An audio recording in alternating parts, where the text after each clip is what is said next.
New Mexico Territory, September 1878. The desert stretched endlessly under a merciless sun, and Colt Dawson believed that was exactly how his life would continue, vast, empty, and unforgiving. At 25, he had already buried enough dreams in this harsh land to fill a cemetery. His ranch hands called him the best tracker in 3 territories, but what good was finding things when everything worth having eventually turned to dust? The frontier had taught him one immutable truth: attachment was a weakness that got you killed, and love was a luxury no sensible man could afford. He rode his sorrel mare along the rocky trail between Santa Fe and his small ranch, his blue eyes scanning the horizon with practiced vigilance. His lean, athletic frame sat easy in the saddle despite 2 days of hard riding. The late afternoon sun cast long shadows across the red earth, and his tan canvas work shirt clung to his back with honest sweat. At least out here, alone with just his thoughts and the endless sky, nobody could disappoint him or die on him. His father had taught him that lesson when Apache raiders killed his mother and sister 12 years ago.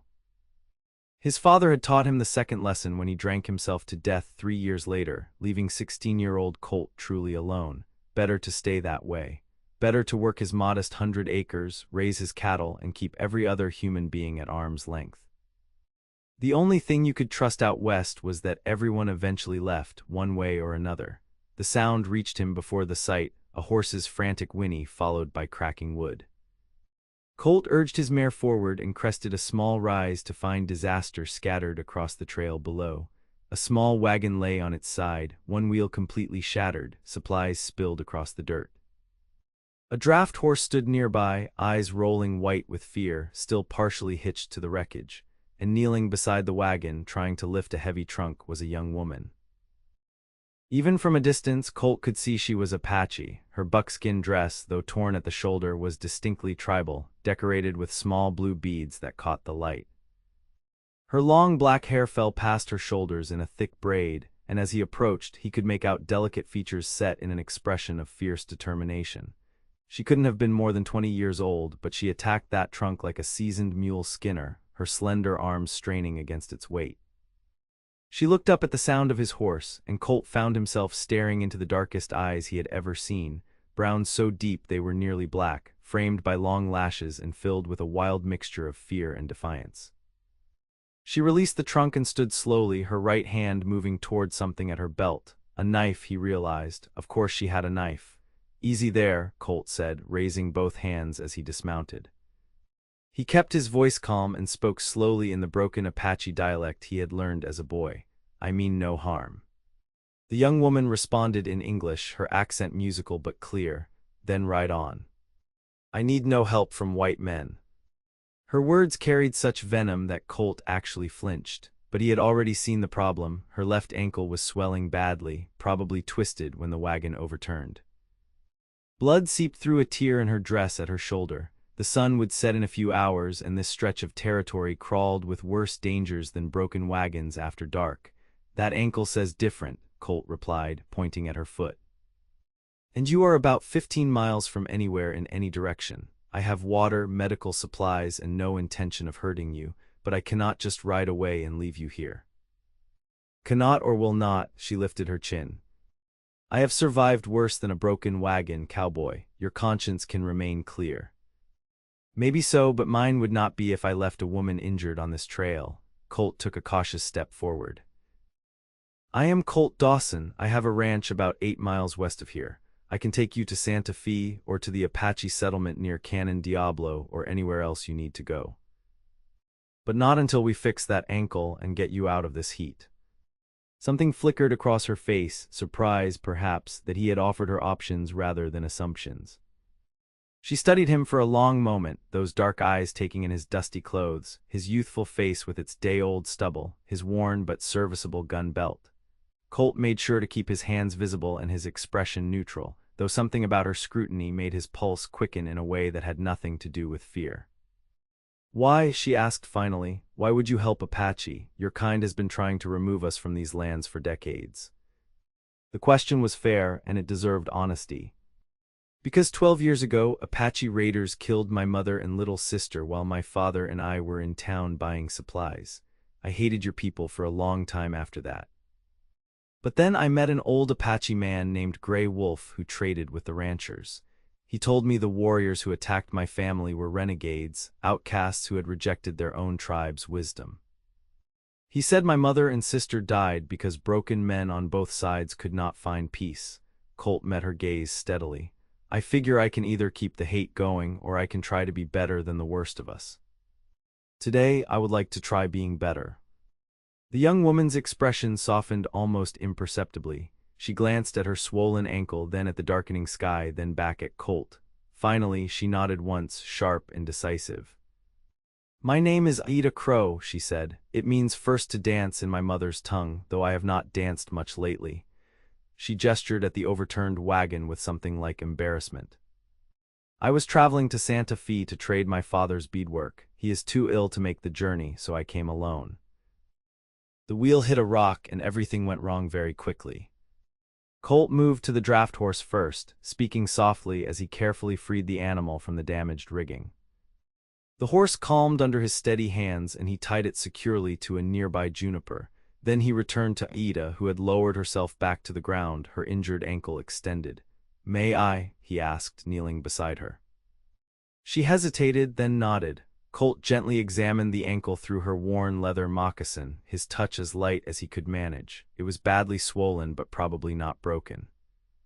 He retrieved his canteen and a clean cloth from his saddlebag, then soaked the cloth and wrapped it around the injury. "Keep this cool and elevated," he said. "The swelling should go down by tomorrow if you stay off it. Now let me see that shoulder." "It is nothing," Ayita protested, but Colt gave her a look that said he was not fool enough to believe that. Blood was still seeping through the torn buckskin. With visible reluctance, she pulled the fabric aside enough for him to see a nasty gash where something sharp, probably a piece of broken wood, had cut into her upper arm. Colt cleaned it carefully with water and whiskey from his flask, noting how she barely flinched despite the sting. He bound it with another strip of cloth, his fingers working quickly and efficiently. "You have done this before," Ayita observed. "Run a ranch by yourself for 7 years, you learn to patch up everything from cattle to horses to your own stupid hide," Colt replied. He sat back on his heels, aware of how close they were, how her scent, sage and wood smoke and something sweetly feminine, filled his senses.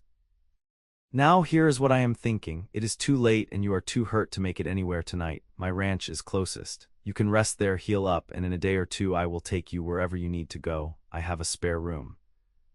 You will be safe, I give you my word." Ayita studied him again with those penetrating dark eyes, and Colt had the unsettling feeling she could see straight through to all the broken pieces he tried to keep hidden. Finally, she spoke. "Your word may mean nothing, Colt Dawson. But I have little choice and something tells me you are not like the other white men I have encountered." She paused. "Very well, I accept your help, but know this, I sleep with my knife and I know how to use it."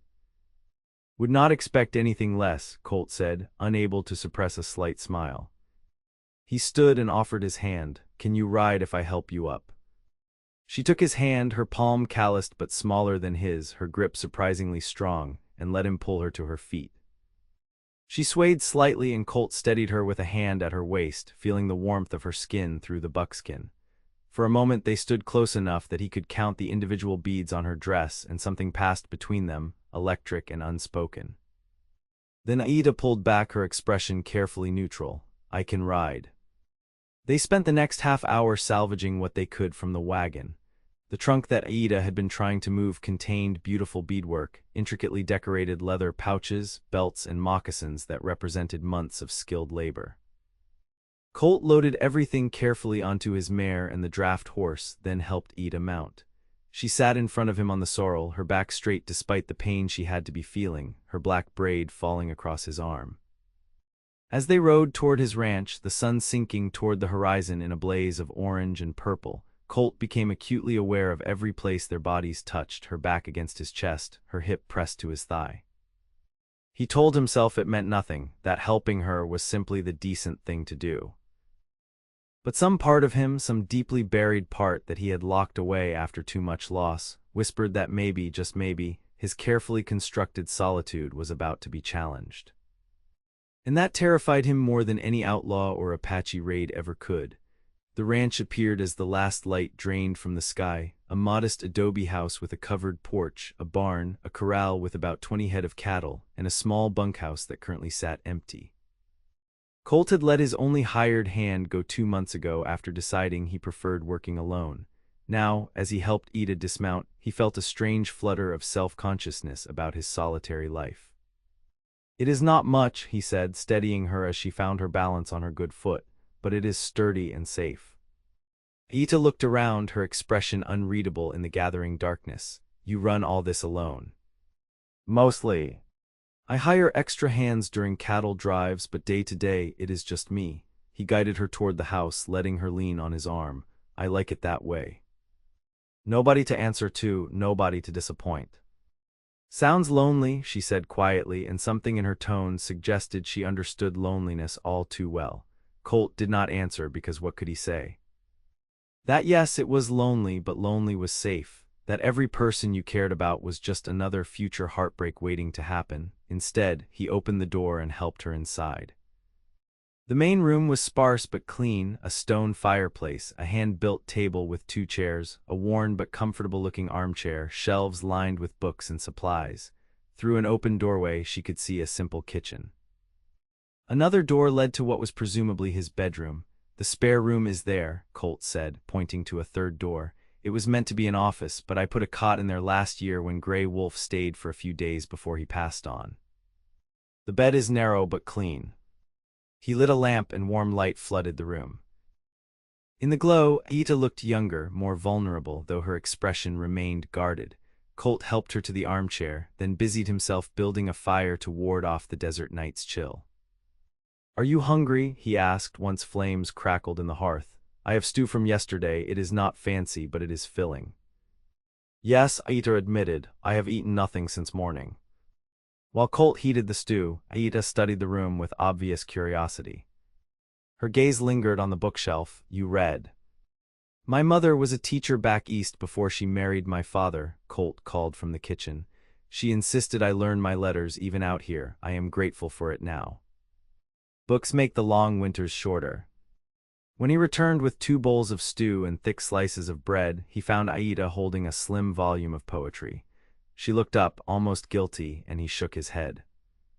"You are welcome to read anything here," he said, handing her a bowl. "My mother loved poetry. Emily Dickinson was her favorite." They ate in surprisingly comfortable silence, broken only by the crackle of the fire.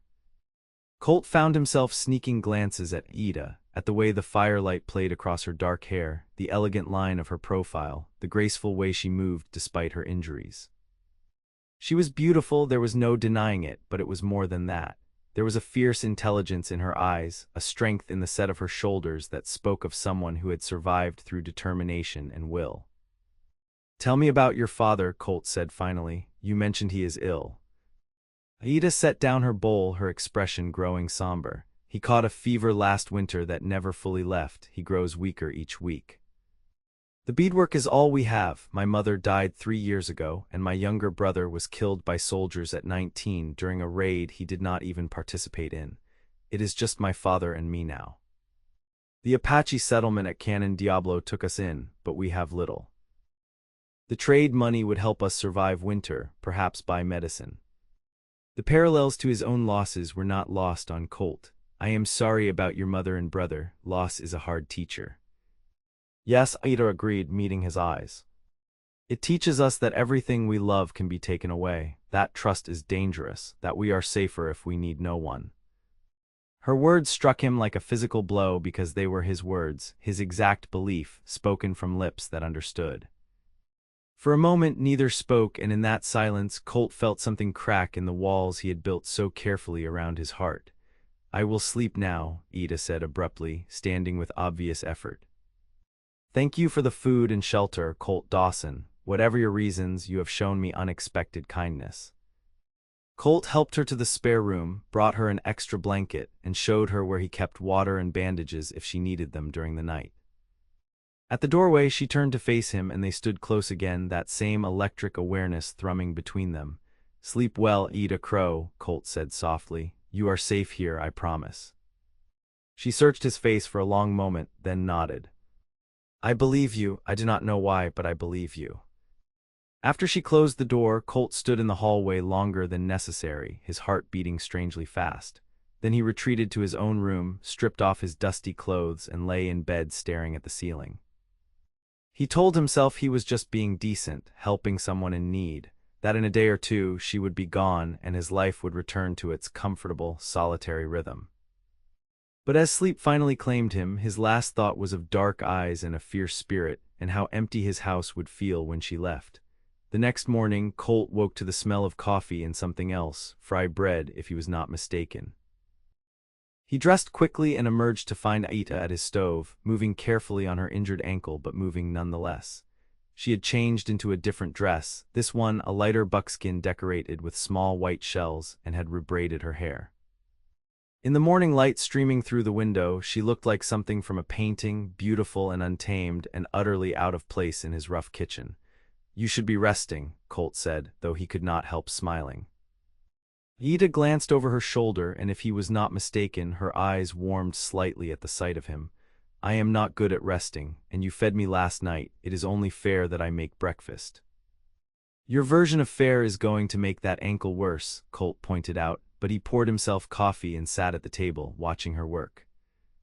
There was something deeply satisfying about having another person in his space, about the small domestic scene they created. Dangerous thoughts, he reminded himself. Attachment leads to loss. But when Ayita set a plate of fried bread and eggs before him, their fingers brushed, and that small touch sent warmth racing through his entire body. They ate together, and Ayita asked him about the ranch, how many cattle he ran, whether he grew any crops, how he managed alone.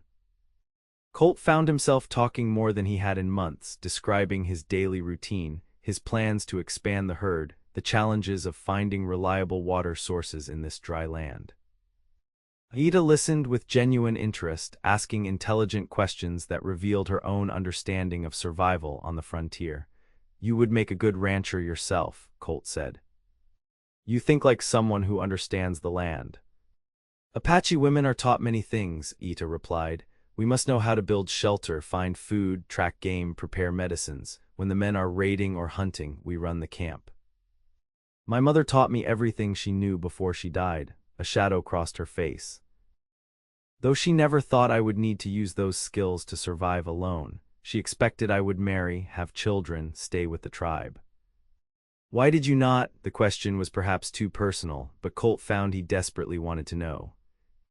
Ayita was quiet for a moment, her fingers tracing patterns on the worn wood of his table. When she spoke, her voice was soft.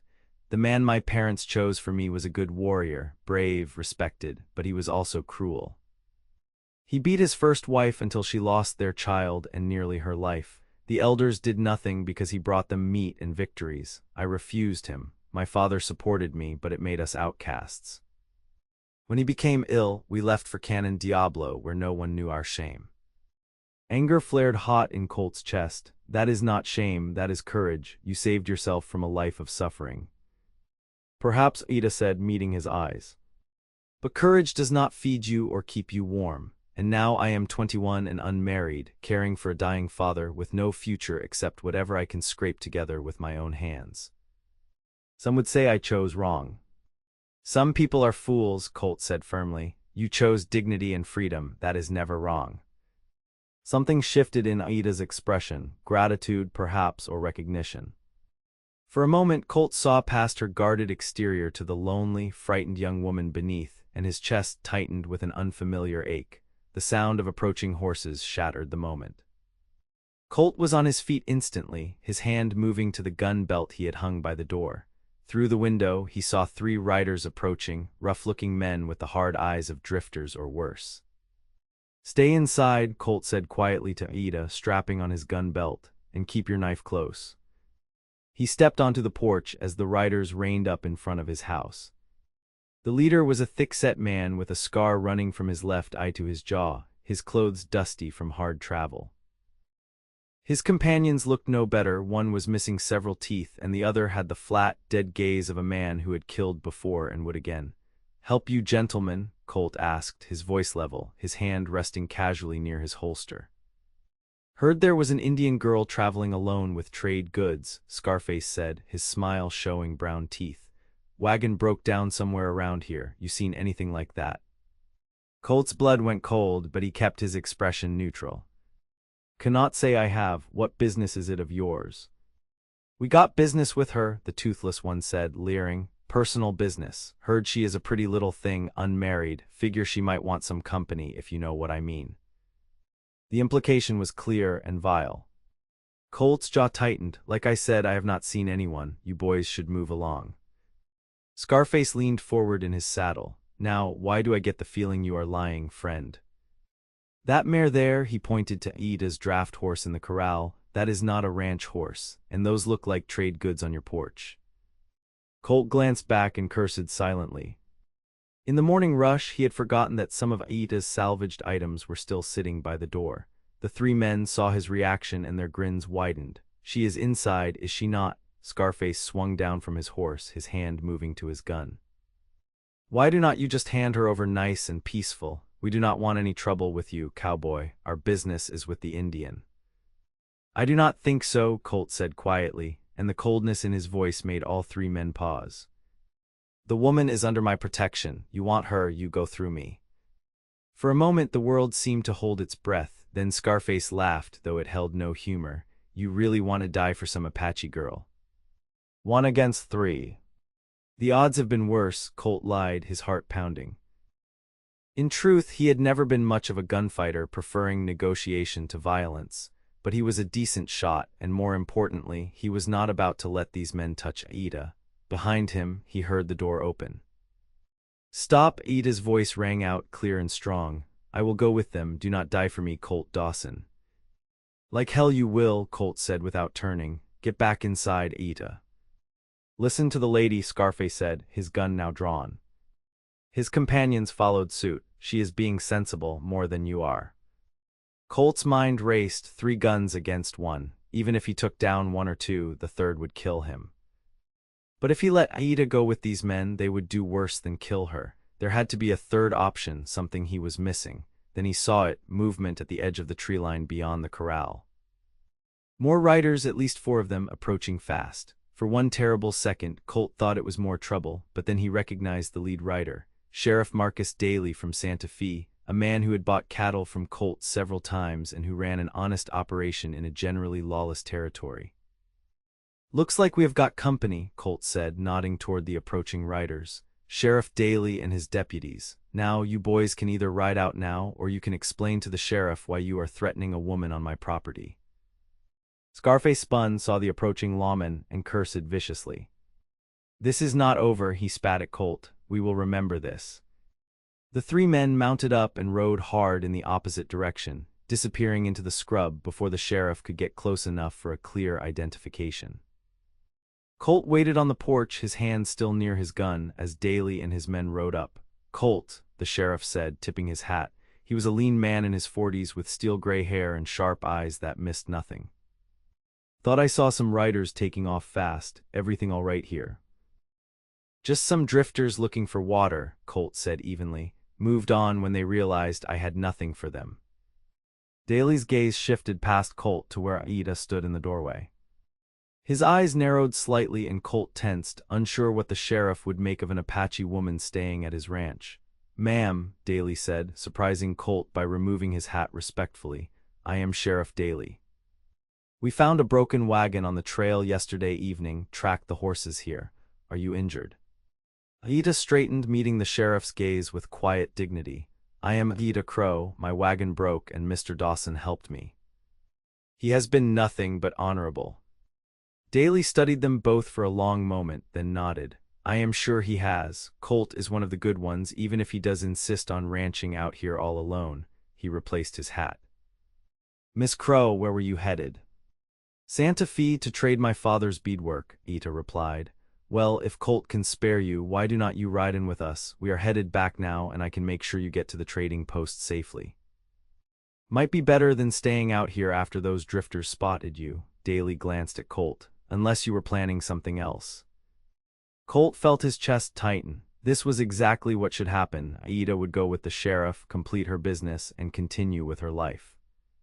He would return to his quiet existence. No attachment, no risk, no pain. It was exactly what he wanted. except it was not what he wanted at all, and that realization hit him like a kick from a horse. Ayita should decide, Colt said, forcing the words past the sudden tightness in his throat. It is her choice. Ayita looked at him, and in her dark eyes, he saw a reflection of his own confusion. They had known each other less than a day, and yet something had formed between them, fragile and unexpected and terrifying in its intensity. My ankle is still weak, Ayita said slowly, not breaking eye contact with Colt. Perhaps another day of rest would be wise, if Mr. Dawson does not mind. Relief flooded through Colt so powerfully, he had to resist the urge to pull her into his arms. I do not mind at all. Sheriff Daly looked between them with an expression that suggested he understood far more than they realized. All right then, but Colt, watch yourself. Those drifters looked like the type to hold grudges. If they come back, you send word. I will, Marcus, thank you. After the sheriff and his men rode off, Colt and Ayita stood on the porch in silence. The morning sun climbed higher, warming the desert air, and somewhere in the distance, a hawk cried out. You should have let me go, Ayita said finally. Those men would have killed you. Maybe, Colt agreed, but I could not let them take you. Why? She turned to face him fully, her expression intense. Why would you risk your life for someone you just met? It makes no sense, Colt Dawson. I know, he admitted. Trust me, I know. I have spent 7 years avoiding exactly this kind of complication. But when I saw you yesterday, hurt and proud and refusing to give up, something shifted. And when those men threatened you, I knew I would rather die than let them harm you. I cannot explain it better than that. Ayita stepped closer, close enough that he could see the variations of brown in her eyes, the delicate curve of her lips. I have spent 3 years keeping everyone at a distance, she said softly.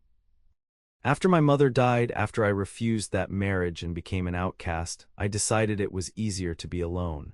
People cannot hurt you if you do not let them close. But you, with your sad eyes and your empty ranch and your unexpected kindness, you make me want to be less alone. Ayita, Colt breathed, and then she was in his arms, and he was not sure who moved first. He held her carefully, aware of her injuries, aware of how small she felt against his chest, aware that this moment was changing everything. She rested her head against his shoulder, and he felt her body relax into his, trusting. What are we doing? She whispered. I have no idea, Colt admitted, but I am tired of being alone. I am tired of believing that caring about someone is weakness. Maybe it is time I stopped hiding from life. They stood like that for a long time, two wounded souls finding unexpected shelter in each other's arms. When they finally pulled apart, Ayita smiled, a real smile that transformed her entire face, and Colt felt something in his chest crack open, light flooding into places that had been dark for years. The rest of that day passed in a strange, sweet suspension of reality. Colt showed Ayita around the ranch, introducing her to his cattle, explaining his plans for expansion, pointing out where a small creek provided water even during the driest months. She walked slowly on her healing ankle, asking questions and offering observations that revealed her deep understanding of the land. In turn, Ayita told him about growing up Apache, the traditions her mother had taught her, the stories her father had shared, the complex social structure of the tribe. She spoke of her grief over her brother's death, the soldiers shooting him down simply because he was Apache, never asking whether he was friend or foe. She described her mother's final days, how the fever had taken her slowly, and how Ayita had held her hand until the end. Colt shared his own losses, his mother's kindness and strength, his sister's laughter, his father's descent into bitter alcoholism after their deaths. He told her about the years he had spent working for other ranchers, saving every penny until he could buy this land, building everything with his own hands as a way to avoid depending on anyone. We are alike, you and I, Ayita said as they sat on the porch steps watching the sun set, both running from pain, both trying to convince ourselves that isolation is safety. Is it working for you? Colt asked. Because it has not been working well for me. No, she admitted. I wake each morning wondering if this is all my life will be, taking care of my father, selling beadwork, surviving day to day with no joy, no connection. I thought I wanted independence, but I think what I really wanted was to not be hurt again. There is a difference. Colt reached for her hand and she let him take it, their fingers intertwining naturally.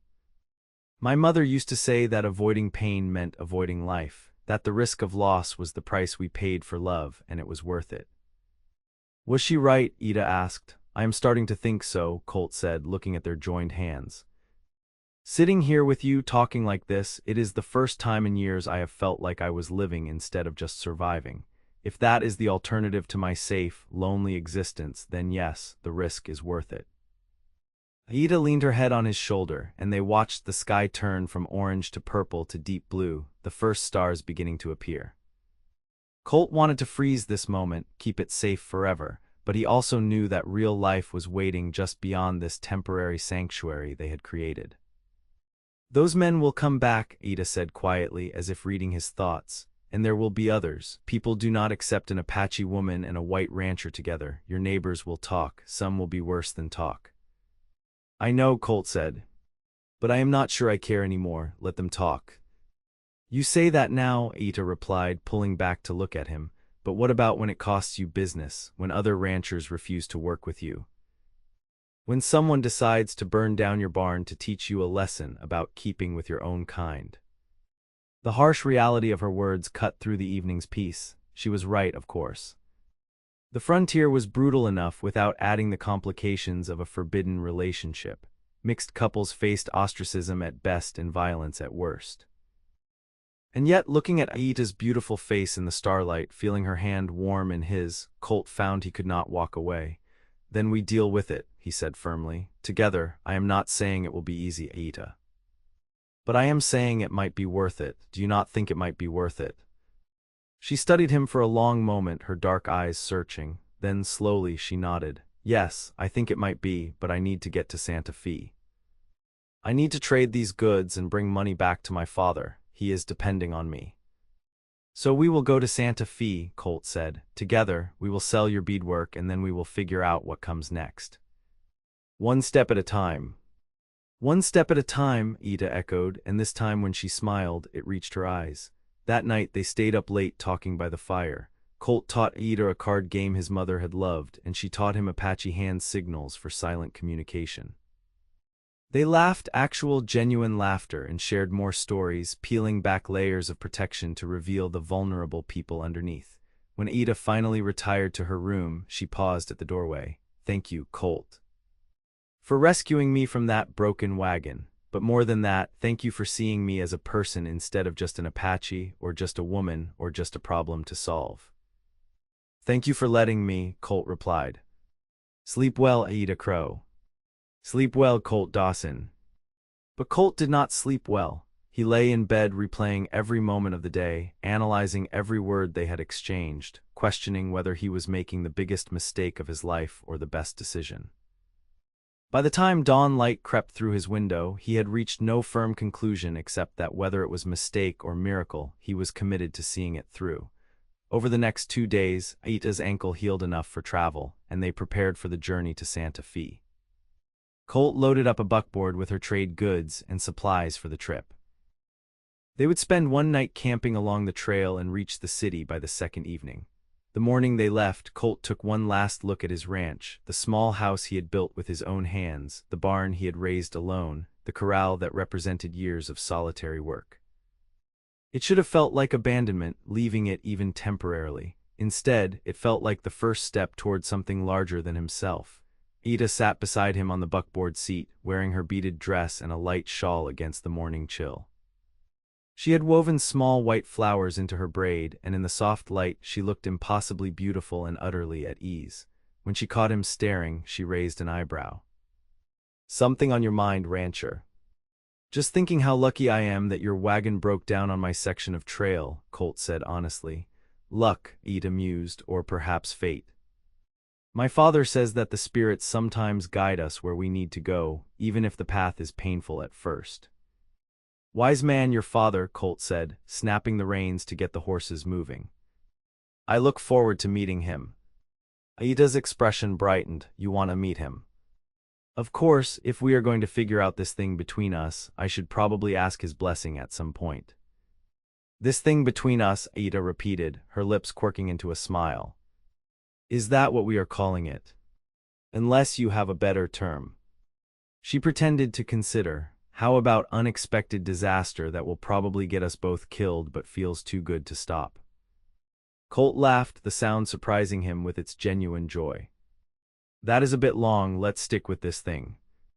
The journey to Santa Fe was everything Colt had not known he needed. They talked for hours, comfortable silences interspersed with deep conversations and light banter.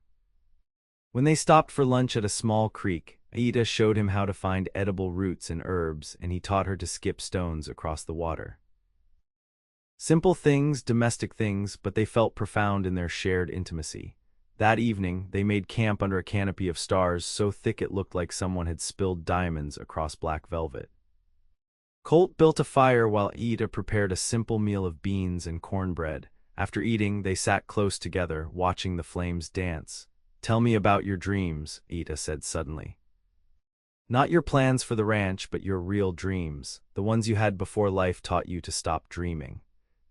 Colt was quiet for a long time, staring into the fire. "When I was young, before everything fell apart, I wanted a family.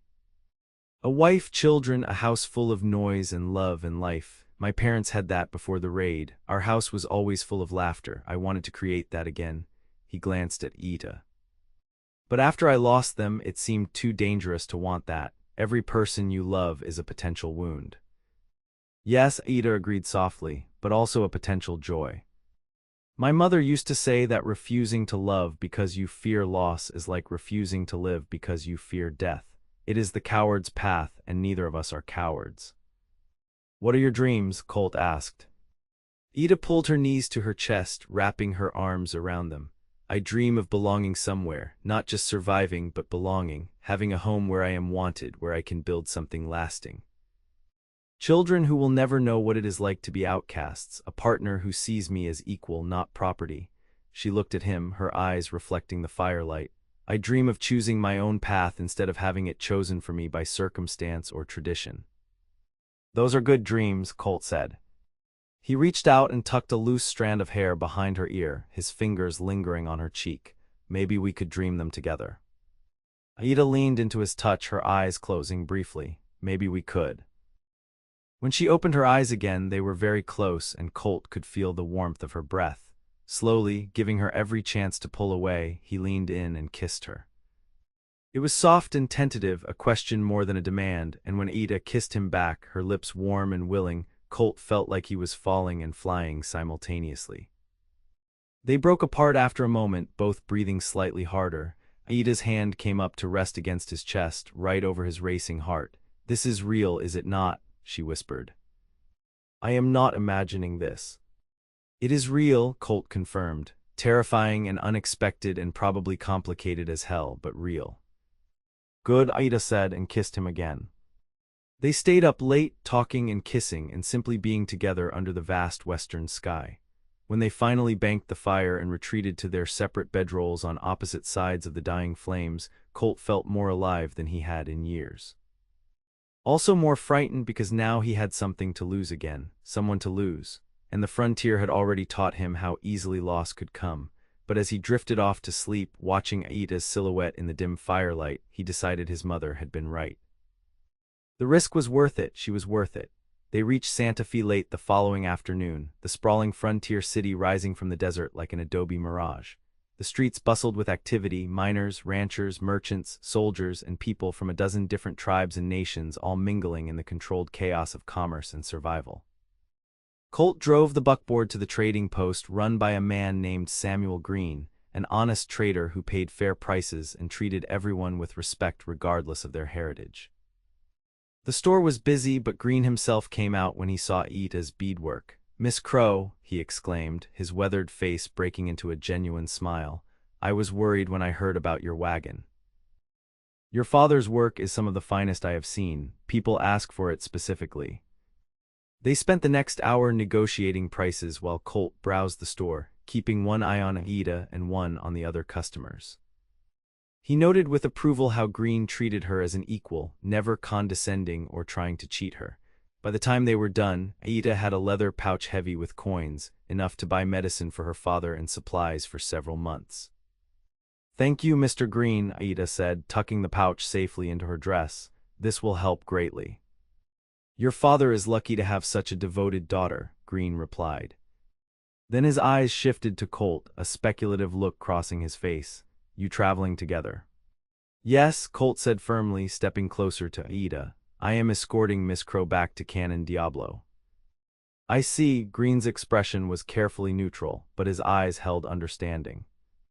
Well, you watch yourselves out there. Not everyone is as open-minded as I am about people helping each other across cultural lines. It was a polite warning, and Colt appreciated it. We will be careful. They bought supplies for Ayita's father, medicine, flour, coffee, dried meat, and loaded everything back onto the buckboard. As they prepared to leave, Ayita touched Colt's arm. I need to return to my father soon, but I want to show you something first. A place I found when we first came to Canon Diablo. It is beautiful and private. Will you come with me? Anywhere, Colt said without hesitation. Ayita directed him out of Santa Fe and along a narrow trail that wound through red rock formations. After an hour, they reached a hidden canyon where a small spring created a pool of clear water surrounded by cottonwood trees. The setting sun painted the rock walls in shades of orange and gold, and the only sounds were water trickling and birds singing their evening songs. This is incredible, Colt breathed, helping Ayita down from the buckboard. How did you find it? I was scouting for herbs and got lost, Ayita admitted with a small laugh, but I am glad I did. This place feels sacred, like the spirits live here. They walked to the water's edge and Ayita removed her moccasins, wading into the shallow pool. Colt joined her, the cool water a relief after the day's heat. They stood close together, watching the sun sink below the canyon rim. Colt, Ayita said suddenly, her voice serious. Before we go back to my father, before we try to figure out what this thing between us means for the future, I need to know something. Are you certain, truly certain? Because if we continue down this path, there will be no easy way back. You will face prejudice and possibly violence for being with me. Your business may suffer, other ranchers may shun you. And I cannot promise that I am worth all that trouble. Colt turned to face her fully, taking both her hands in his. Ayita Crow, I have spent the last 7 years convinced that I was better off alone. That needing someone was weakness and that love was a luxury I could not afford. In 3 days you have completely destroyed that belief. You have shown me that being alone is not strength, it is just being alone. You are brave, intelligent, kind, and stronger than anyone I have ever met. You make me want to be better, to risk more, to actually live instead of just exist. So yes, I am certain. I would rather face prejudice and violence with you than spend another day safe and alone without you. Tears glistened in Ayita's eyes, catching the last light of the day. I have been alone for so long, she whispered. Afraid to trust, afraid to hope. But with you, I feel like I could have all those dreams I thought I had to abandon. A home, a partner, a future. You make me believe that maybe I deserve those things after all. You deserve everything good this world has to offer, Colt said fiercely. And if it takes me the rest of my life, I will prove that to you every single day. Ayita surged forward and kissed him with a passion that took his breath away. Colt wrapped his arms around her, pulling her close, and for a perfect moment, nothing existed except the two of them and the sacred space they occupied. When they finally pulled apart, both breathing hard, Ayita rested her forehead against his chest. I love you, Colt Dawson, she said, the words so quiet he almost missed them. I did not mean to, and I do not know how it happened so fast, but I love you. Joy exploded in Colt's chest, so intense it was almost painful. I love you too, Ayita. I think I have since the moment I saw you trying to lift that trunk with a twisted ankle, too stubborn to give up. They laughed together, then kissed again, and as the stars began to appear overhead, Colt felt like his entire life had been leading to this moment. All the pain, all the loss, all the lonely years had been the price for finding this woman, this love, this chance at redemption. They made camp in the canyon that night, building a fire near the pool and sleeping under the stars wrapped in each other's arms. For the first time in 7 years, Colt felt complete. The next morning, they continued toward Canon Diablo, the Apache settlement where Ayita's father lived. As they drew closer, Colt felt Ayita grow tense beside him. Are you worried about what your father will think? He asked gently. Yes, she admitted. He is a traditional man, and bringing home a white rancher will not be what he expected, but he is also wise and he loves me. I think he will understand once he meets you. Canon Diablo appeared in the distance, a collection of traditional wiki-ups and a few small adobe structures, home to about 50 Apache who had chosen peace over constant warfare. As Colt drove the buckboard into the settlement, people stopped their work to stare. Some faces showed curiosity, others suspicion, a few outright hostility. Colt kept his hands visible and his expression respectful, letting Ayita take the lead. She guided him to a small adobe house at the edge of the settlement. Before they could dismount, the door opened and an older Apache man emerged. He was thin, his face gaunt with illness, but his eyes were sharp and intelligent. He looked from Ayita to Colt and back again, taking in their closeness, the way Colt's hand rested protectively at her waist. "Father," Ayita said, hopping down and moving to embrace him, "I have returned with the trade money and medicine, and with someone I want you to meet." Colt dismounted and approached cautiously, removing his hat. "Sir, I am Colt Dawson. I have a ranch near Santa Fe. I helped your daughter when her wagon broke down, and I escorted her here to make sure she arrived safely." Ayita's father studied him for a long moment, his expression unreadable. Then, to Colt's surprise, he spoke in careful English. "My name is Joseph Crow, named by missionaries who thought a Christian name would tame me." He smiled slightly at his own joke. "But I am grateful for the name because it helps me trade with white men and keep my daughter alive. You helped Ayita." "Yes, sir, she had a broken wagon and an injured ankle. I could not leave her on the trail." "Many white men would have," Joseph observed. "Many more would have helped themselves to her goods and left her worse than they found her. Why were you different?" Colt met his gaze steadily. "Because my mother taught me better, and because your daughter is an exceptional woman who deserves to be treated with respect and kindness." Joseph's eyes shifted to Ayita, who blushed but stood tall. "Daughter, this man, he is important to you." "Yes, father," Ayita said firmly, "very important."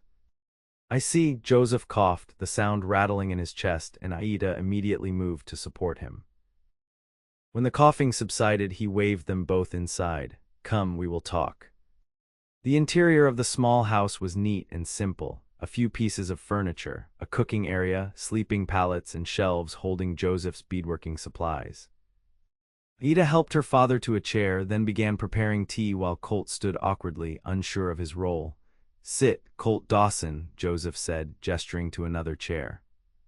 "If you're courting my daughter, we should speak plainly." Colt sat, his heart pounding. "Yes, sir, I am courting her. I know it is fast, and I know there are many complications, but I love your daughter and I would like your permission to marry her." Ayita dropped the tea kettle, the clang of metal against metal echoing in the small room. "Colt, too fast?" Colt asked her, suddenly uncertain. "No," Ayita said, retrieving the kettle with shaking hands. "Just unexpected. We have known each other less than a week." "Sometimes that is all it takes," Joseph said quietly.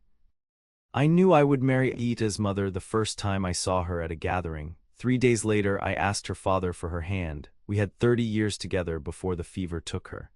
His eyes grew distant with memory, then refocused on Colt. "But those 30 years were not easy. Her family initially refused because they thought I was too poor. The tribe judged her for choosing a man with no great status. White soldiers attacked us twice, burning our home. We lost children to sickness and violence. Love does not protect you from the frontier, young man. It just makes the fight worth it." "I understand that, sir," Colt said, "and I cannot promise an easy life. My ranch is small and I am still building it up.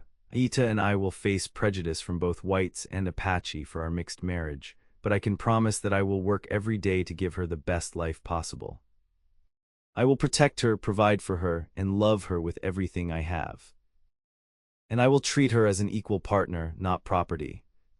Joseph looked at his daughter. "And you, Ayita, what do you want? Do you love this white rancher enough to face all that will come?" Ayita moved to stand beside Colt, placing her hand on his shoulder. "Yes, father, I love him. He sees me as I am and values me for it. He is kind and brave and willing to risk everything to be with me. I want to marry him and build a life together." Joseph was silent for a long time, his weathered hands folded in his lap. Finally, he nodded. "Then you have my blessing. But know this, both of you, the path ahead will be hard. Some of my people will see this as betrayal. some of your people, Colt Dawson, will see it as degradation. You must be stronger than their hate. You must build something so solid that prejudice cannot tear it down. We will, Colt promised, together. Together, Ayita echoed, her hand tightening on his shoulder. Joseph smiled, the expression transforming his gaunt face. Good, then let us drink tea and discuss details. If my daughter is to marry, I want it done properly with respect to both our traditions. They spent the rest of the day with Joseph, talking about wedding plans, their future, and practical considerations. Joseph suggested a ceremony that would honor both Apache and white traditions, a small gathering of Joseph's trusted friends from the settlement and whoever Colt wanted to invite from Santa Fe. They would exchange vows according to both customs, symbolizing the joining of two worlds. As evening fell, Colt prepared to return to his ranch, planning to come back in a week for the wedding, but Joseph stopped him. "You are welcome to stay in the settlement," he said. "It is late to travel, and if you are to marry Ayita, our people should become accustomed to seeing you here." Colt glanced at Ayita, who nodded encouragingly. "If you are certain, I would not be intruding." "You are family now," Joseph said simply, "or you will be soon." "That means you do not intrude." That night, lying on a pallet in Joseph's small home while Ayita slept in the next room and her father rested fitfully, Colt stared at the ceiling and marveled at how completely his life had changed. 6 days ago, he had been alone, convinced that solitude was safety. Now he was preparing to marry a woman he barely knew but loved completely, joining not just with her but with her family and her people. It should have been terrifying, it was terrifying, but it was also the most right thing he had ever felt. The next morning brought complications. Colt woke to raised voices outside the house. He emerged to find Ayita arguing with 3 Apache men, her posture defensive but unafraid. "Who is this white man, Ayita?" one of them demanded, his English heavily accented. "Why does he stay in your father's home?" "He is my intended husband," Ayita replied firmly. "He helped me when my wagon broke, and now we are to be married. My father has given his blessing." The man who had spoken, tall and muscular with traditional Apache clothing and a scar across his cheek, looked at Colt with open hostility. "Your father is sick and cannot think clearly. You shame yourself and your family by bringing this white man here. Have you forgotten what his people did to your brother, to your mother?"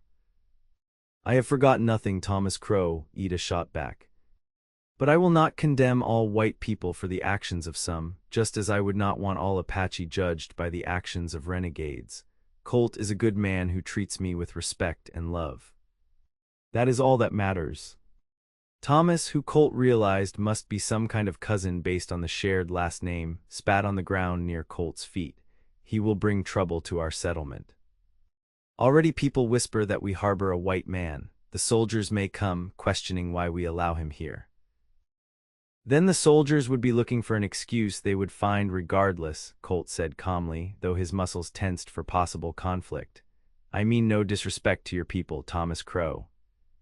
I am simply a man who loves a woman and wants to build a life with her. If that brings trouble, I will face it alone, but I will not abandon Ayita." Thomas stepped closer, getting in Colt's face. "Pretty words. But words mean nothing on the frontier. Can you protect her when white men come to punish her for marrying outside her race? Can you provide for her when your neighbors refuse to do business with you? Or will you abandon her when things get hard, like so many white men abandon their Indian wives?" Before Colt could respond, Joseph emerged from the house, leaning heavily on a walking stick but standing as tall as his illness allowed. "Enough, Thomas," he said, his voice firm despite his weakness. "Ayita is my daughter, and I have given my blessing to this marriage. You may question my judgment, but you will show respect in front of my home." Thomas looked at the older man, and something like guilt crossed his face. "Uncle Joseph, I speak only from concern. You have been like a father to me since my own parents died. I do not want to see Ayita hurt." "Then support her choice," Joseph said. "I have spoken with Colt Dawson. He is honest and brave and loves my daughter truly. They will face hardship, yes, but they will face it together, and that is how all strong marriages survive. Your aunt and I faced similar judgment when we married. The tribe said I was not good enough for her. We proved them wrong by building a good life through hard work and devotion. Give Ayita and Colt the same chance." Thomas was silent for a long moment, his jaw working. Finally, he nodded stiffly. For you, uncle, I will hold my peace, but I will be watching, white man. If you hurt Ayita, there is no place on this earth you can hide from me. Fair enough, Colt said, meeting his gaze steadily. I would expect nothing less from someone who cares about her. The confrontation diffused, but Colt knew it was just the beginning. As the week passed and he helped Joseph with chores while preparing for the wedding, he faced suspicious looks and occasional hostility from some settlement members. Others, particularly the older people who had known Joseph longer, were more accepting, curious about the white rancher who had won Ayita's heart. Colt rode back to his ranch twice during that week, once to check on his cattle and once to invite Sheriff Daly and Samuel Green to the wedding. Both men accepted, expressing cautious support for the union while warning him about the difficulties he would face. You are a braver man than most, Colt, Daly said over whiskey in his Santa Fe office. I have seen mixed marriages work, but I have seen more fail under the pressure. Are you prepared for your cattle buyers to back out? For your fence posts to get cut? For whispers and worse everywhere you go? No, Colt admitted honestly. I am not prepared, but I am committed. Ayita is worth fighting for. Daly nodded slowly. Then I will stand with you at your wedding and I will do what I can to keep the peace. But Colt, you and Ayita need to be smart. Maybe consider moving somewhere more remote, where fewer people know or care about your business. Build your life quietly until you are too established for prejudice to destroy you. It was good advice and Colt filed it away for future consideration, but first he had a wedding to survive. The day arrived with brilliant sunshine and unseasonably cool temperatures, a perfect autumn morning in the high desert. Joseph's friends had helped prepare a space at the edge of the settlement, decorating it with wild flowers and traditional Apache symbols. About 20 people gathered, Apache from the settlement who respected Joseph enough to attend, Sheriff Daly and his wife, Samuel Green and his daughter, and a few hands from neighboring ranches who Colt had worked with over the years. Colt stood at the center of the space wearing his best shirt and vest, his boots polished and his gun belt removed in deference to the sacred nature of the ceremony. His hands shook slightly and his heart pounded like a war drum. Then Ayita appeared and every nervous thought fled his mind. She wore a traditional Apache wedding dress, white doeskin decorated with hundreds of tiny beads in intricate patterns, her long black hair loose and adorned with white flowers, her feet in beautifully beaded moccasins. She looked like a vision, like something from a dream, and Colt felt his eyes burn with unexpected tears. She walked toward him slowly, her father beside her despite his obvious weakness. When they reached Colt, Joseph placed Ayita's hand in his and spoke in Apache, then translated to English. I give my daughter to you, Colt Dawson, with the prayer that you will cherish and protect her all your days. Treat her with respect, provide for her needs, and love her as she deserves. In return, she will be your partner, your support, and your greatest treasure. Take care of each other, and may your love be a shelter against all storms. I will, Colt promised, his voice thick with emotion. I swear it. The ceremony that followed blended traditions beautifully. An Apache elder led them through traditional vows, speaking of partnership and shared responsibility. Then Sheriff Daly, who was also an ordained minister, led them through Christian vows. Colt and Ayita spoke from their hearts, promising to honor, cherish, and support each other through whatever challenges came their way. I love you, Ayita Crow, Colt said, slipping a simple gold band onto her finger. You have transformed my life and my heart. I promise to spend every day earning your trust and proving my devotion. You are my home, my future, and my greatest blessing.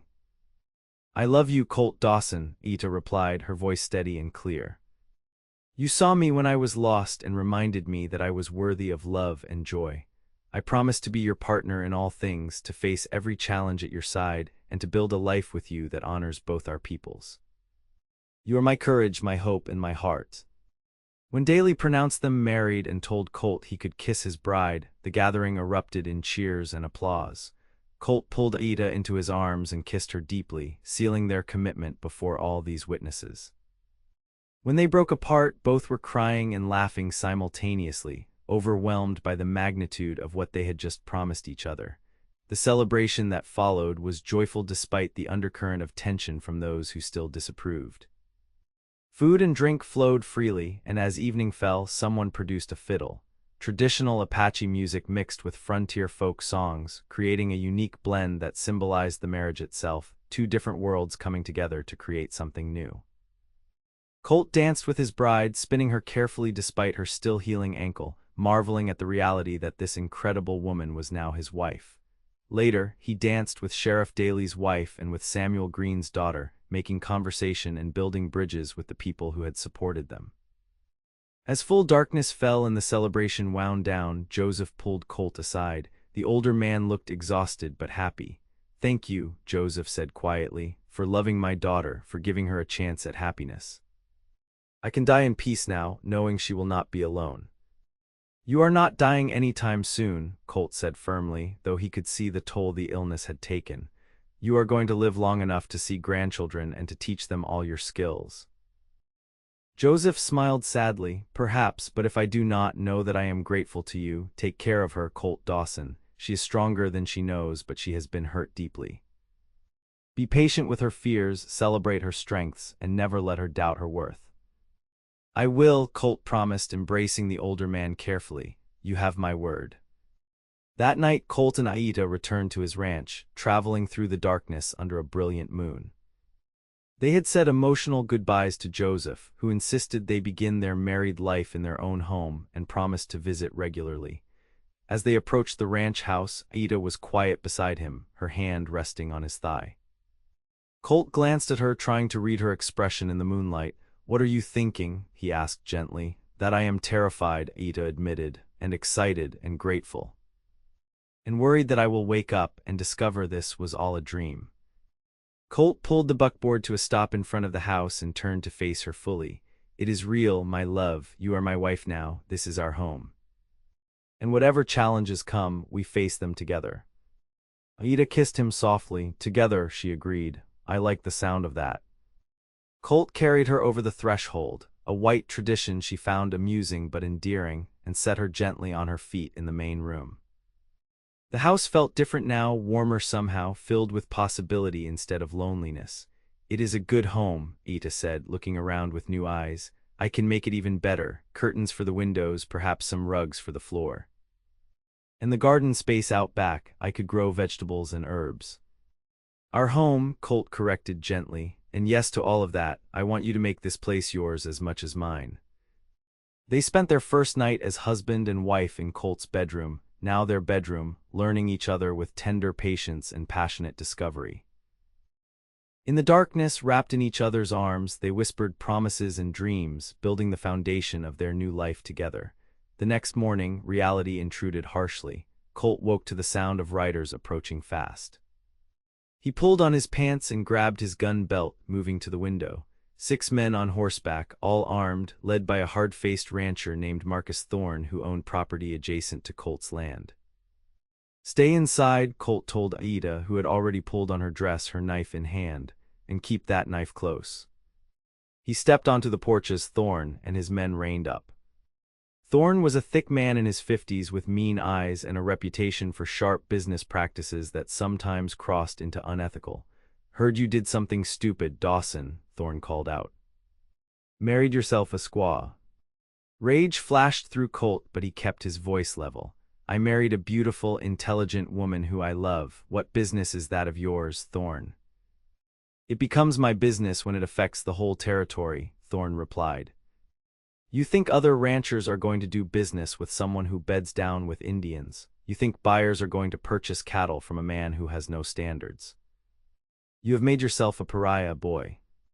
"Then I will find new buyers," Colt said coldly, "but I will not stand here and let you insult my wife. State your business or ride on." Thorne leaned forward in his saddle. "My business is this: I am willing to buy your ranch, give you a fair price, let you take your Indian wife somewhere else where people are more accepting of such things. California maybe, or up north, but you cannot stay here. You are bad for the territory's reputation." "This is my land," Colt said, "bought and paid for. I am not selling and I am not leaving. You have your answer. Now get off my property." "You are making a mistake," Thorne warned. "Without support from other ranchers, you will fail. No one will help you with cattle drives. No one will trade work with you. You will be isolated and vulnerable. How long do you think you can last like that?" As long as it takes, Colt replied. I have been alone before. I survived. But you are not alone now, are you? Thorne's gaze shifted to the house where Ayita had appeared in the doorway despite Colt's instructions. You have a wife to think about. Can you protect her if someone decides to teach you a lesson? Can you keep her safe if your barn catches fire in the night? Can you feed her when your cattle are stolen? The threats were thinly veiled but clear. Colt's hand moved to his gun. If anyone touches my wife or my property, I will kill them. That is not a threat, Thorne. That is a promise. I do not care who they are or who sent them. Understood? Thorne studied him for a long moment, then shrugged. Your funeral, boy. But do not say I did not warn you. He wheeled his horse and led his men off the property, but Colt knew this was far from over. Ayita came to stand beside him, watching the riders disappear. I warned you this would happen. You did, Colt agreed, but I do not regret marrying you. Not for a second. We will figure this out. Over the following weeks, Thorne's predictions began to come true. Ranchers who had previously been friendly turned cold. 2 cattle buyers who had contracted with Colt backed out without explanation. Someone cut down a section of his fence, letting 3 head of cattle wander off. Colt found them eventually, but the message was clear. He was being targeted. Through it all, Ayita stood by him. She worked beside him from dawn until dusk, mending fence, tending cattle, improving the house. Her presence transformed the ranch from a place of lonely survival into a real home. She planted a garden that thrived despite the desert conditions, using Apache techniques for water conservation. She prepared incredible meals, mixing frontier cooking with traditional Apache recipes. She made curtains for the windows and rugs for the floors, exactly as she had promised. In the evenings, they would sit on the porch and watch the sunset, planning their future. They talked about expanding the herd, about maybe raising horses in addition to cattle, about the children they hoped to have someday. Despite the external pressures, their bond grew stronger, forged in shared struggle and deepening love. Joseph visited twice, growing visibly weaker each time but taking joy in seeing his daughter so happy. On his 3rd visit, Ayita told him the news they had just discovered. She was pregnant. Joseph wept with joy, holding his daughter close. I will have a grandchild, he said in wonder. The spirits have blessed me beyond measure. You will teach this child all your skills, Ayita insisted. Beadwork and stories and wisdom. Promise me, father. I promise, Joseph said. I will fight to stay alive long enough to meet my grandchild and pass on what I know. But despite his determination, Joseph Crow passed away peacefully in his sleep 2 weeks later. Ayita was devastated, grieving deeply for the father who had supported her choices and loved her unconditionally. Colt held her through her tears, helped her arrange a proper Apache funeral, and stood beside her as they laid Joseph to rest in the small cemetery at Cannon Diablo.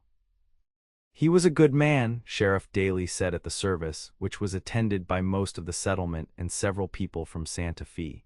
He lived with honor and raised a daughter who exemplifies his values. May he rest in peace. After Joseph's death, Ayita threw herself into improving the ranch with almost frantic energy, as if staying busy could hold the grief at bay. Colt worried about her, about the pregnancy, about the toll their difficult situation was taking on her spirit, but every time he tried to slow her down, she insisted she was fine. Things came to a head on a cold November night when Colt woke to the smell of smoke. He bolted upright, his heart racing, and saw orange light flickering through the window. The barn was on fire. Ayita, wake up! He grabbed his gun and boots, pulling them on frantically. The barn is burning. They ran outside to find flames consuming the wooden structure, his tools and supplies going up in smoke.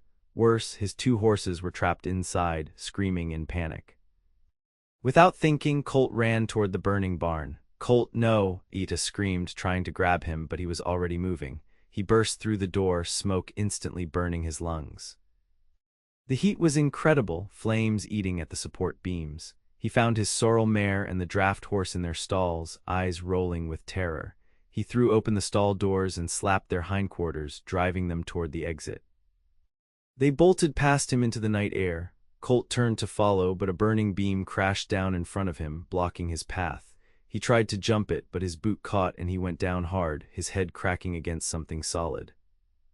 Stars exploded across his vision and then darkness closed in.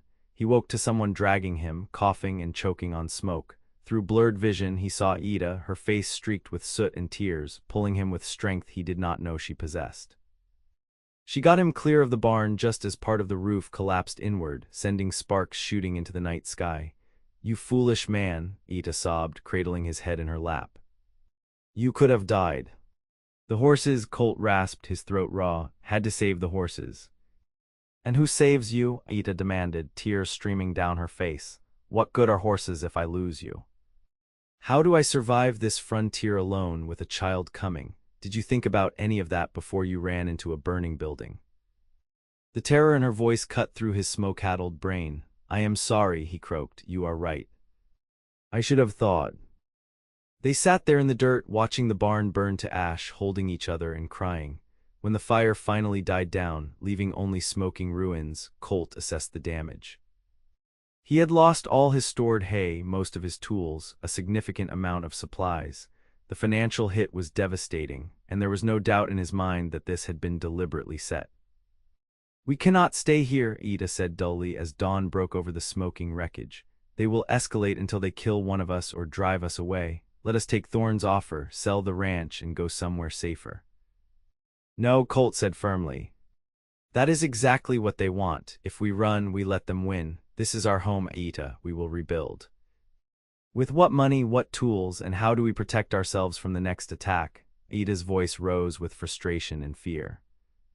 "I am carrying our child, Colt. I cannot lose you. I cannot raise this baby alone in a hostile world. We need to be smart, not stubborn."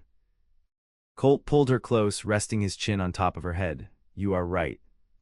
We do need to be smart, but running is not the answer. We need allies, we need protection, and we need to make it clear that we will not be terrorized." An idea was forming in his mind, risky but potentially effective.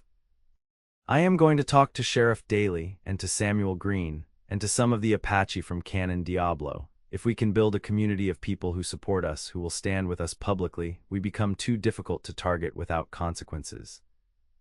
"And if that does not work?" Ayita asked quietly. "Then we will revisit leaving," Colt promised. "But not yet, not without trying everything else first." Over the next weeks, Colt worked tirelessly to build the coalition he envisioned. Sheriff Daly proved invaluable, using his authority to investigate the barn fire and making it clear that arson was a hanging offense. He could not prove who set the fire, but his public stance that he would prosecute anyone who committed violence against Colt and Ayita sent a message. Samuel Green organized several Santa Fe merchants who traded with both white and Apache communities. They signed a public declaration supporting peaceful coexistence and condemning violence based on racial prejudice.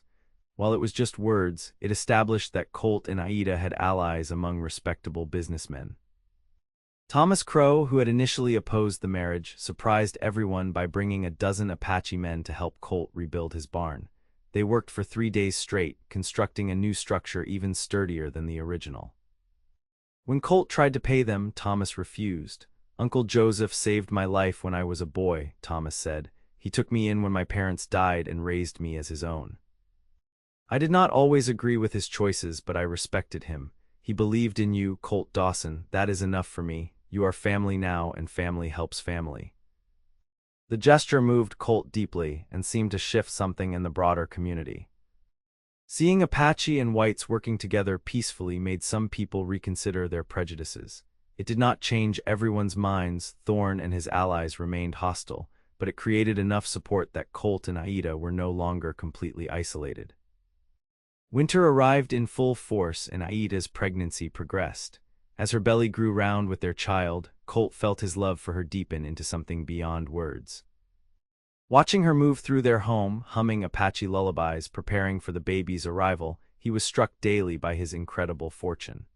This fierce, beautiful, resilient woman had chosen him, had committed her life to his, had forgiven his people's sins against hers enough to build something new together.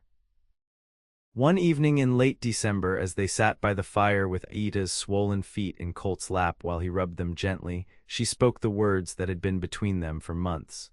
"I was wrong," she said quietly.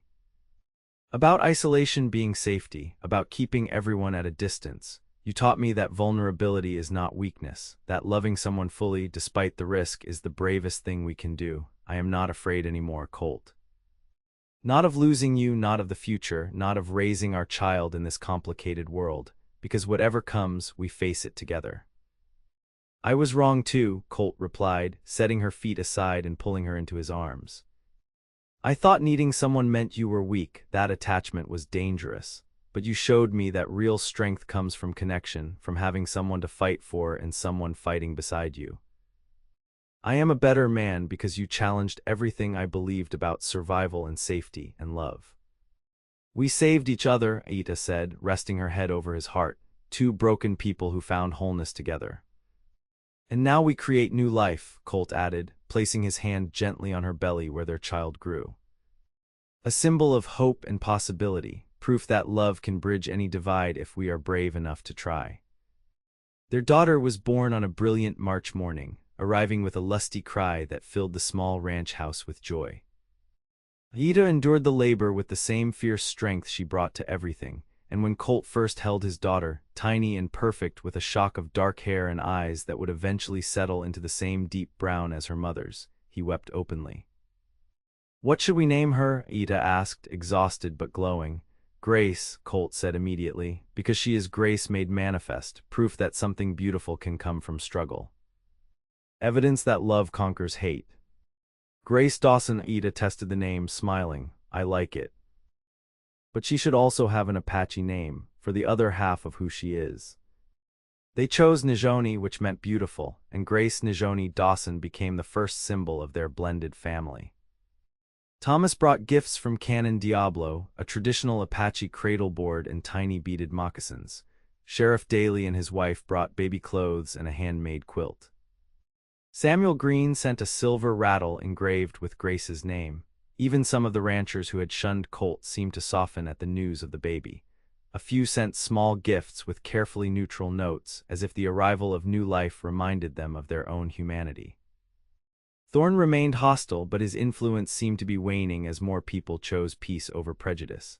As spring turned to summer, the ranch thrived. Colt's cattle herd grew, and he successfully completed 2 cattle drives with help from Thomas and several Apache men.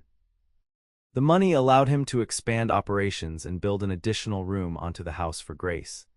Ayita's garden produced abundantly, and she began teaching other women from both communities her water conservation techniques, creating connections that transcended racial boundaries. One evening, as they sat on their porch watching Grace play in the grass while the sun set in brilliant colors, Ayita took Colt's hand. "Are you happy?" she asked, "truly happy?" Colt looked at his wife, still as beautiful as the day he first saw her trying to lift that trunk with a twisted ankle, but softer now, more at peace, and then at his daughter, and finally at the ranch they had built together through determination and love. "More than I ever imagined possible," he said honestly. "There were so many years when I thought happiness was something that happened to other people, when I believed that safety meant being alone. You changed everything, Ayita. You showed me that the risk is worth it, that love is worth fighting for, that building something with someone else is infinitely better than protecting yourself in isolation." "You changed me too," Ayita said. "You taught me that I deserved love and respect, that my past did not define my future, that choosing my own path was not selfish but necessary. You gave me a home, a family, a life worth living." They sat in comfortable silence, hands linked, watching their daughter discover the world. Challenges remained, prejudice would not disappear overnight, and the frontier was still harsh and unforgiving. But they had proven that love could survive and even flourish in the most difficult circumstances. They had built a community of supporters who valued people over prejudice. Most importantly, they had each other and the family they were creating together. "Tell me the story again," Grace demanded a few years later, climbing into her father's lap. She was 4 years old now, bright and curious, equally comfortable speaking English and Apache, "about how you saved Mama from the broken wagon." Colt smiled and began the tale he had told countless times, embellishing slightly for dramatic effect. "It was a hot September day in 1878, and I was riding alone through the desert, convinced that I would be alone forever." As he spoke, Ayita listened from the doorway, a second child, their son Joseph, named for her father, sleeping against her shoulder. She watched her husband with their daughter, saw the love and patience he brought to fatherhood, and marveled at the life they had built. They had started as two wounded souls, broken by loss and convinced that isolation was safety. But that day when Colt rescued Ayita from her broken wagon, something fundamental had shifted for both of them. They had recognized in each other the same fierce determination to survive, the same carefully hidden hope for something more. And now, 8 years into their marriage, they had created exactly that something more, a thriving ranch that employed both white and Apache workers, a family that bridged two cultures. A home filled with laughter and love and the everyday miracles of shared life. They had proven that the frontier could be not just survived but truly lived, that love could tame even the wildest heart, that building bridges was always better than building walls. "And they lived happily ever after?" Grace asked, as she always did. "They did," Colt confirmed, kissing the top of his daughter's dark head, "because they chose each other every single day, no matter what challenges came. And that, my beautiful girl, is the real secret to happy endings, not avoiding problems but facing them together." Ayita caught his eye across the room and smiled, and in that smile, Colt saw their past, present, and future, all the struggle and joy and hard-won happiness that made their love story not just romantic but real.